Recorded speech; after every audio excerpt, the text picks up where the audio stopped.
తర్వాత మొట్టమొదటిసారిగా అధికారికంగా మనందరి మార్గదర్శకులు భారత రాజకీయాల్లోనే ఉన్న అతి కొద్ది మంది అజాత శత్రువులలో ఒకరైన జైపాల్ రెడ్డి గారి జన్మదినాన్ని ఈరోజు అధికారికంగా జరుపుకుంటా ఉన్నాం.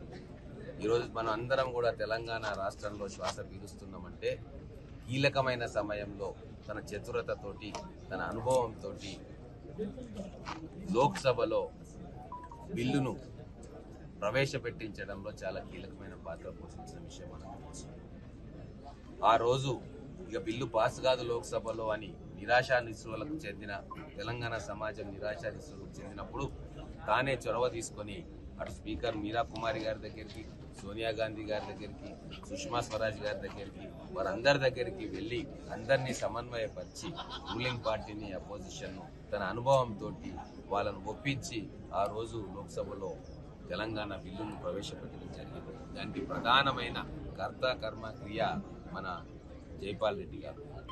అందుకే వారి సమయస్ఫూర్తితోటి చతురతతోటి ఆ రోజు లోక్సభలో ప్రవేశపెట్టి పాస్ కాపాడిన తెలంగాణ బిల్లు తర్వాత రాజ్యసభలో కూడా పాస్ అయ్యి ఈరోజు తెలంగాణ రాష్ట్రం ఏర్పాటు కాబట్టి ఈరోజు తెలంగాణ ఉద్యమకారులుగా తెలంగాణ ఉన్నంత వరకు కూడా జైపాల్ రెడ్డి గారి కృషిని తెలంగాణ రాష్ట్ర సాధనలో ఢిల్లీలో వారు నెరిపిన దౌత్యం కానీ రాయబారం కానీ అందరినీ ఒప్పించడంలో వారు చేసిన పాత్ర కానీ ఖచ్చితంగా స్మరణ తెచ్చుకోవాల్సిన అవసరం ఉంది. ఒక గొప్ప రాజనీతిజ్ఞుడుగా అలాగే ఒక సిద్ధాంతం కోసం ఒక సెక్యులర్ భావజాలం కోసం కట్టుబడ్డ వ్యక్తిగా అన్ని పార్టీల నాయకులను కూడా తనతో తీసుకుపోయే నైపుణ్యం గల వ్యక్తిగా ఈరోజు జైపాల్ రెడ్డి గారు మనకు గుర్తొస్తూ ఉన్నారు. చాలా సందర్భాల్లో మేము వయసులో చాలా చిన్న ఉన్నప్పటికీ ఆయనతో డిబేట్లో వచ్చేవాళ్ళం. అంటే ఇంటికి వెళ్ళి ఆర్గ్యుమెంట్లు చేసేవారు.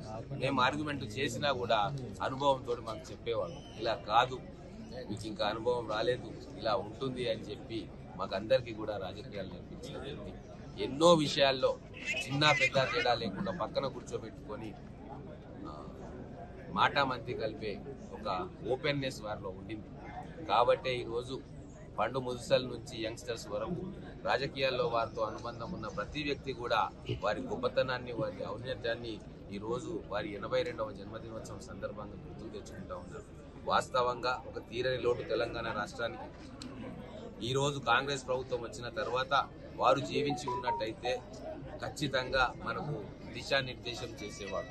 భవిష్యత్ తెలంగాణ ఎలా ఉండాలి అని చెప్పి ఒక పకడ్బందీ ప్రణాళికతోటి మనకు మార్గనిర్దేశం చేసే అవకాశాన్ని భగవంతుడు మన నుంచి తీసుకుపోయాడు. అదే ప్రతిసారి కేసీఆర్ గారికి ఆపద వస్తే, తెలంగాణ విషయంలో అడ్డంకులు వస్తే ఆయన తొక్కి మొదటి గడప జైపాల్ రెడ్డి గారి ఢిల్లీలో ఎన్నో విషయాల్లో హడ్డుల్స్ తీసేసి తెలంగాణ ఉద్యమంలో కూడా అనేక పర్యాయాలు చేదోడు వాదోడుగా ఉద్యమకారులకు ఉన్న విషయం ఉద్యమకారుడిగా మాకు తెలుసు. కానీ దురదృష్టవశాత్తు కేసీఆర్ గారు ముఖ్యమంత్రి అయిన తర్వాత ఇంతటి మహా వ్యక్తి పక్కకు పెట్టారు. వారు చనిపోయిన తర్వాత కూడా వారికి ఎలాంటి గౌరవ మర్యాదలు కూడా దక్కకుండా ఆ రోజు ఒక కుశలయత్నం బీఆర్ఎస్ గవర్నమెంట్ చేసింది.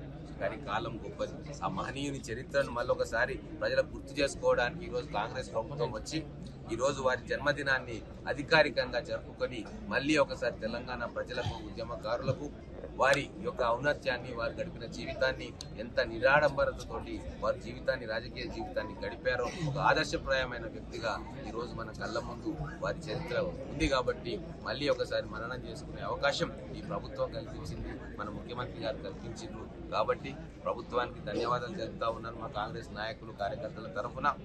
భవిష్యత్తులో వారి పేరు మీద అనేక మంచి ప్రాజెక్టులు, ప్రజలకు ఉపయోగపడే ప్రాజెక్టులు కూడా ఈ ప్రభుత్వం వారి పేరు మీద పెట్టాలని చెప్పి, ఒక మంచి ఎడ్యుకేషనల్ ఇన్స్టిట్యూషన్ కూడా వారి పేరు మీద ఇక్కడ పెట్టాలని చెప్పి నేను ప్రభుత్వానికి కోరుకుంటున్నాను.